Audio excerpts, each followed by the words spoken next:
Well, good afternoon, and can I start by acknowledging the traditional owners of these lands and pay my respect to elders past and present, and acknowledge you, Ben, on behalf of course, the Association and everybody here today.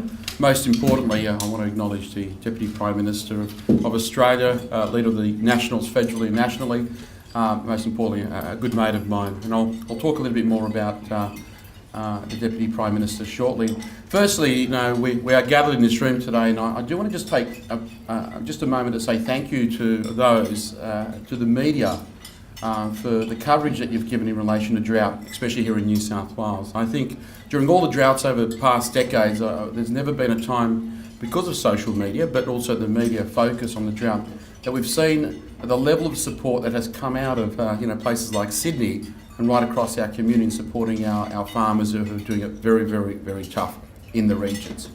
And I do want to acknowledge that and say thank you, because often they are the quiet voice, the lone voice in the regions that often go through these struggles on their own. Very proud people that don't actually reach out, and I think when you actually offer it up, it becomes an easier task in trying to support what is a tough period for regional Australia, predominantly here in New South Wales. But I also want to remind everybody that while there is a drought on and the impact that has on regional New South Wales is still open for business. Now, our cafes are still brewing coffee, our retail shops are still stacking their shelves, our hotels are hoping to have as many people come through. Tourism experiences in the regions at the moment are wonderful, so please get out for the drought. Reach out to regional New South Wales by supporting our local economy, because we know the impact of the drought is worth about $3.3 billion to the economy. That means that money's not going around at a very, very local level. So I say it again, get out for the drought. This afternoon I've got the opportunity, of course, to introduce the Deputy Prime Minister of Australia. Michael McCormack is someone, and if you think about what has played out federally over the last 10 days, is someone that I think quietly does what he's always done, but is seen as a safe set of hands. At a time that we're seeing a turbulent period for leadership in special federal politics, and often the colour and movement, people with big characters and the ability to punch out that line, that media grab, often are the ones that we look to when we want to see leadership. But if you look at history, it's actually the safe set of hands behind the closed doors, behind the leadership team that actually deliver the outcomes and the solutions that we require from government at both federal and state level. And that is Michael McCormack. Like one of his former leaders in Warren Truss, often referred to as a safe set of hands, we do have someone now that I think for this time in politics, especially at the federal level, we can refer to it also as a safe set of hands. And Michael brings to this job a level of experience, someone that has been involved in politics since 2010, married with 3 children, his wife Catherine, often seen on the tour with Michael, supporting him in his role, and that, of course, that role has become a bigger ask in recent times with the leadership and the role of Deputy Prime Minister. In a couple of hours, Michael will be actually in charge of this nation as the new Prime Minister, of course, goes on his first official overseas trip. So for those that remember my comments last year about the Prime Minister, I'll just give some advice to Michael, is maybe to just stay low, lay low, and keep your mouth shut in relation to what you do and say when the Prime Minister or the boss is away. But with that, can I say again, welcome, congratulations on your leadership, congratulations on what you're doing federally, the response to the drought federally. I know you're working very, very hard in doing so, and in partnership with the states. I'm sure we'll get through this period and this time that is tough for our communities. But with that, can I welcome the Deputy Prime Minister of Australia, Michael McCormack.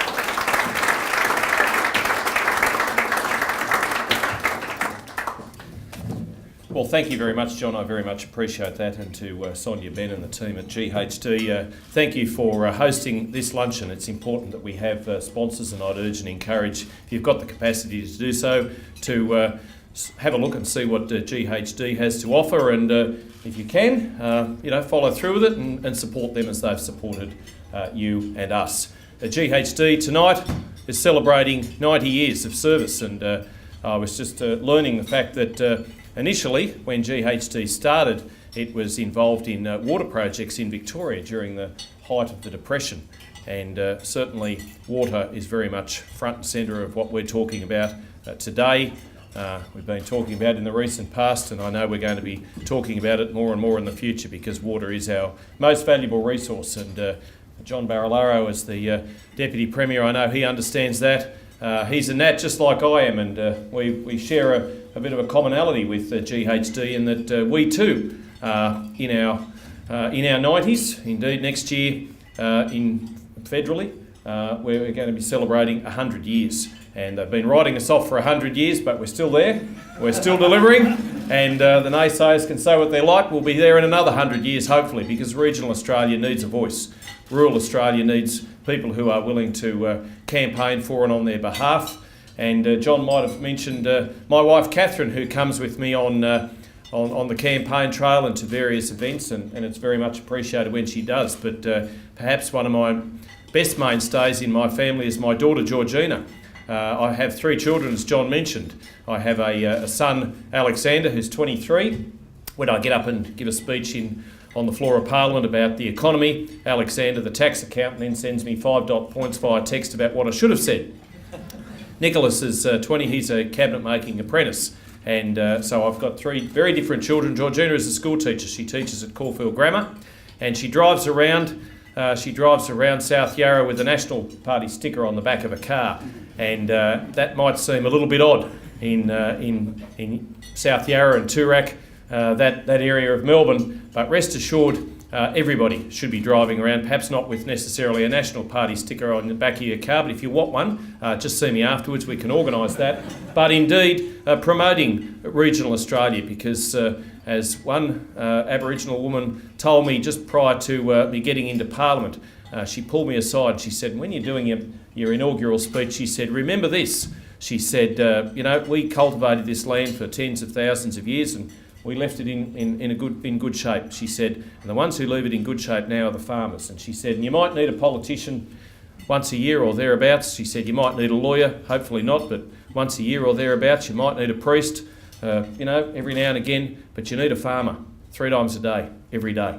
You need them at breakfast, you need them at lunchtime, and you need them at dinner time. And so true. Never a truer word said.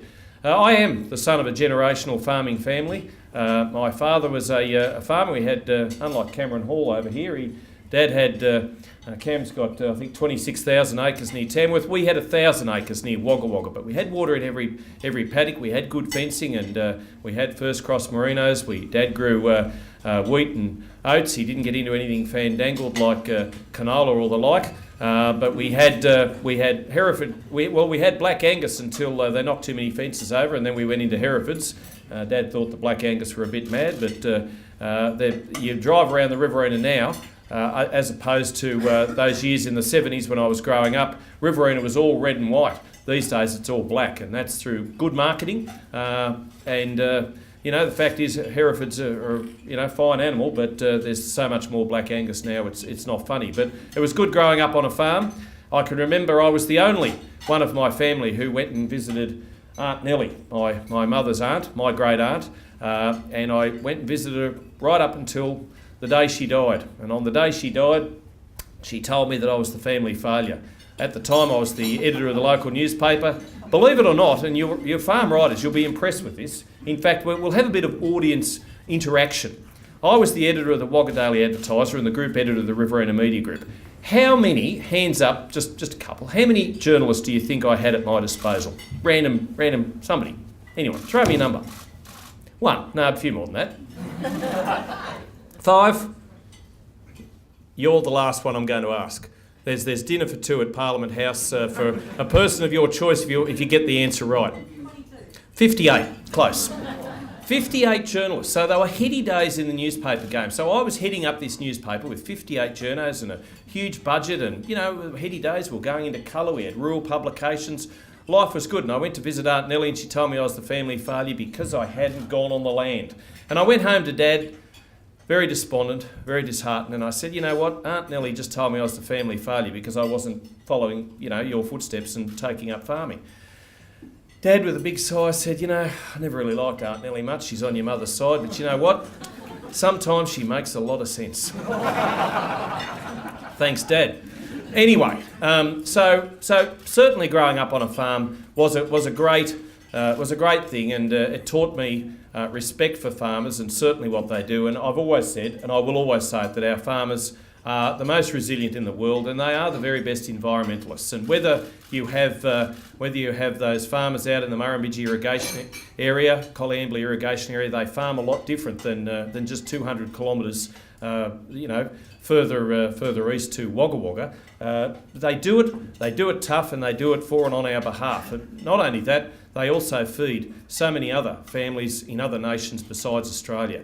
And we can certainly rely on our farmers to be able to produce those goods that are going to be lapped up by the burgeoning middle class of Asia. Now, we've already got free trade agreements with South Korea, with China, Japan, Peru. We've got the Trans-Pacific Partnership, which, despite the fact that Donald Trump pulled out, you would think that given that would have been the end of it. But, full credit to him, the former Prime Minister Malcolm Turnbull, and his New Zealand counterpart said, you know what, we're going to go ahead with this because it is an opportunity for our farmers and for our small business people to avail themselves of a $12 trillion opportunity. And so Australia forged ahead, and we are now a leading player in that wonderful opportunity for our markets, for our farmers, for our small businesses in regional Australia. And so that is fantastic. And I know that the new Prime Minister, Scott Morrison, and I appreciate that John mentioned this afternoon that I will be acting Prime Minister. It's a little bit unusual, we'll have 3 in a week. But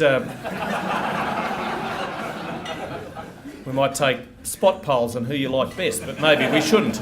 But the fact is, when I sat down with Scott Morrison last Friday, having him just been elected the Liberal leader, and we sorted through our arrangements, I said to him, you need to, first of all, come to a drought-affected community. And he said, yep, that's absolutely certain. And we went to Quilpie in Queensland, and I thought that was an important first step, an important first visit. And it was great to have him out on the ground, albeit not wearing an akubra, albeit wearing his Sharks hat. That's fine, good as gold. He's a fantastic Cronulla Sutherland supporter, and go the Sharks in the finals if that's what floats your boat. My team, Parramatta, is actually holding up the competition.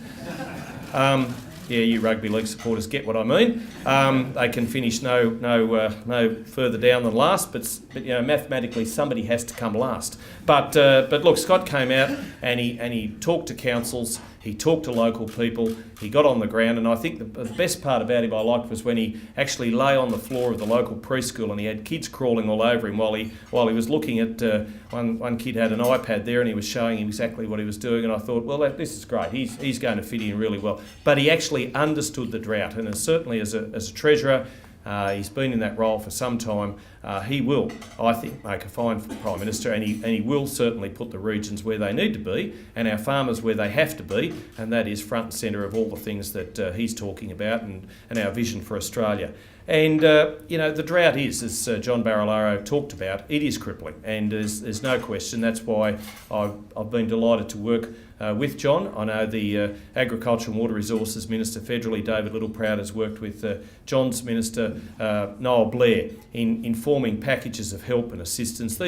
The farmers don't ask for handouts, but they do need a hand up, and as John said, one of the best things that you can do is go and visit them. One of the best things that you can do is go and spend a bit of money in rural economies to help generate that income. Now, we as a federal government have put $1 million on the table for local councils to give a local town hall a bit of a lick of paint or fix a roundabout or do something to generate some money in the local communities. We've also obviously helped out with farm household assistance. One of the important things that we've done is for silos and for hay sheds and the like, we've made that investment instantly write-offable in the year of investment. So they're important things, but one of the best things, I think, that sometimes I could never understand why it receives so much derision when the former leader Barnaby Joyce, who I've just appointed as a drought envoy for the nation, which I think is a special role, and I know he'll fill it well. But when he used to stand up in Parliament and talk about pest management fencing and the scourge of dogs and the effect that they had on rural communities, it was treated with some sort of derision from those opposite. But when you go out to these rural communities and you see the dog fences, and you hear from a farmer that says his lambing rates have gone from 15% to 87%, you just know that that sort of infrastructure is transformational for those rural communities. You people play an important part in this room because many of you are farm writers, many of you are journalists, and as John said, we thank you for the role that you've played in helping to convey the message about the drought. But there's also a challenge to you, like there is to us as politicians, and that is to tell the real stories and to convey the real messages, because our farmers are not hapless, people who are looking for handouts. They're not basket cases. Our rural communities certainly aren't. They're very proud, they're very resilient, and they're very good at what they do. And this, I suppose, sometimes image that our farmers are on their knees and that they're always looking for a handout is anything but the truth. And you have the ability, just as we do as parliamentarians, to convey the message that there is great hope out there, that there is a great story of positivity, and there is a fantastic message about rural Australia, that our farmers can and will be strong.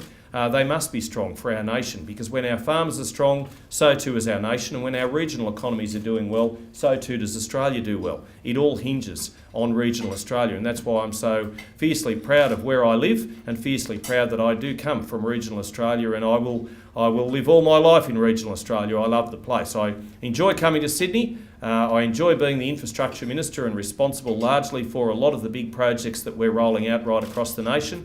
I am going to say that we're rolling out a $75 billion 10-year pipeline of investment, and John Barilaro will tell you they're rolling out $87 billion in 4 years, and that's what you can do when you get GST money from the federal Parliament. I'm just glad that he hasn't got the last say. But I have to say that this is what you can do as a state, I'm talking about now, when you do have a strong economy that is in surplus. And congratulations to John and to the Premier Gladys Berejiklian for what they've done to transform New South Wales into the engine room of the Australian economy as it is, and some might suggest as it should be. It has long been a powerhouse. It long will be a powerhouse. And I was in South Australia this morning. I'm in 3 states today. I was in South Australia this morning unveiling a new project for Port Wakefield, an overpass and a road duplication which is going to mean so much for that country community in South Australia. Here now, and going to address Infrastructure Australia tonight in Brisbane. It's an important job, it's a busy job. I love getting out and about, not just the capital cities but certainly the countryside, to talk up what our government is doing and to talk up what a great place Australia is. We are also embarking, of course, on the it's more than $9 billion inland rail from Melbourne to Brisbane. Delighted that we've already signed intergovernmental agreements with Victoria, with New South Wales, and working on one with Queensland as we speak. But on January 15, the first 600 tonnes of steel were dropped off a little place called Peak Hill in central western New South Wales to start that project off.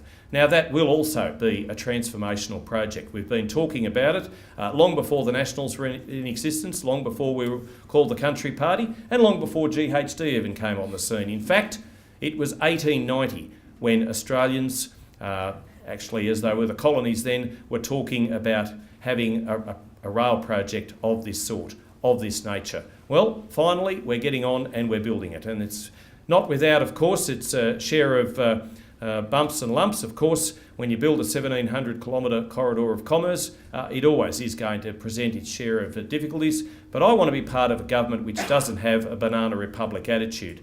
And when I say banana, I mean this attitude that way too many governments for way too many years have adopted, banana being build absolutely nothing anywhere near anything. And you can use that if you like, if you can remember it. But the fact is we have had an aversion to, it's NIMBYism, I suppose. We have had an aversion to building things because of pressure being brought about by social media. We were once in a 24-hour news cycle. These days, with Twitter and social media and the like, it's a 24-second news cycle. And politicians can cave in to those opinions, to those views. They're not always generally held by the entire populace. Quite frankly, you sometimes, and last week was pretty messy in Parliament, but by and large, the general public just expects our politicians to get on with the job of representing them. And even though you might sometimes see this clamour of activity and fervour of excitement on social media, it does not mean that it is resonating right throughout the community. And that's where, again, you as farm writers, as journalists, as people who are conveying messages of truth and hope, have an obligation to look through sometimes what is trending on Twitter, and to make sure that you get the real and right story out there. So there's an obligation on you. We have to, of course, as politicians as well, be accountable, always. And certainly I know that sometimes you have to rise above what is trending on Twitter and make the right decisions, having taken on board all the consultation, having addressed stakeholder and done all that engagement. But at the end of the day, you have to be able to build things which are going to make a bigger and better Australia, and that's what we're doing. And that's why I was delighted today that the CSIRO unveiled its plan and its policy which came about through the developing the Northern Australia White Paper. Now, when we got into government in 2013, we appointed the then Prime Minister Tony Abbott appointed Josh Frydenberg as the Minister for Northern Australia, and that caused a little bit of consternation by some who said, well, what is the boy from Kooyong going to know about Northern Australia? I thought it was a rather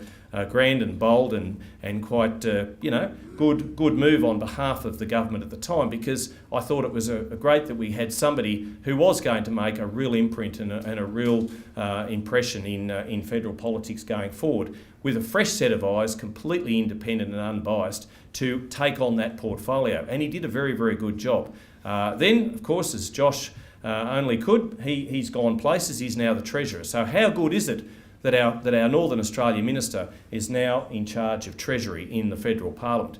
But we've now got Senator Matthew Canavan, who's also the Resources Minister, doing that portfolio. And of course, Senator Canavan was front and centre of the developing the Northern Australian White Paper. And the Northern Australia Water Resources Assessments, that plan that has been unveiled today, delivers a wealth of new data to inform future policy as far as water resources, to help states and territories plan their water arrangements. But it also has undertaken assessments in the Mitchell, Queensland, Darwin, Northern Territory and Fitzroy, Western Australia river catchments. Now, if you read The Australian today, and I recommend that you do, there's the prospect of building dams. And I've never shied away from the fact that we should store more of our water. I've never shied away from the fact that we should build more dams, to use them for irrigated agriculture, to use them for flood mitigation, to use them to drought-proof our nation. And this will go a long way to doing that. I think it was Franklin D. Roosevelt who said that a nation that destroys its soil destroys itself. He was so right. I think that's all part of this. And certainly when John Oxley, the explorer, in 1817, went to the area that is now the Murrumbidgee irrigation, and he looked out of what he described as a howling wilderness. And he said at the time that no man would ever want to set foot here, let alone try and develop this area. Well, add water, and you can see the food and fibre bowl that the Murrumbidgee and Colliambly irrigation areas are now, and it rings true. In Australia, we've got the soil, we've got the know-how, we've also got the water, we just have to harness it. And generally speaking, if you add water, you can throw an iron nail in the ground and you'll grow crowbars. That's what Australia's like. It is a fantastic place, and you may well laugh, and yes, you'll use that again, I know. You'll claim it's your own. But the fact is, it is true, whether it's in Tasmania, the black soil plains of the Liverpool Plains, but even in Northern Australia, and that's why we're so keen about this plan that has been unveiled today. CSIRO has done an incredible amount of work on it. We've got the right plan. We just need the economists to get behind it. We need the investors to get behind it, and we can grow Northern Australia. We can develop it as the way it ought to be, because that is the future of Australia. And certainly with those free trade agreements, those arrangements that we've been able to put in place with those countries I mentioned beforehand, and with Scott Morrison going to Indonesia this afternoon to engage with them as far as trading arrangements are concerned as well, the future can only be bright. I say again, thank you for the job that you do to report accurately the role that agriculture plays in Australia, the fact that it is a story of vision and hope, the fact that it is a story of productivity, and I know that together we can only build a better Australia. Thank you very much.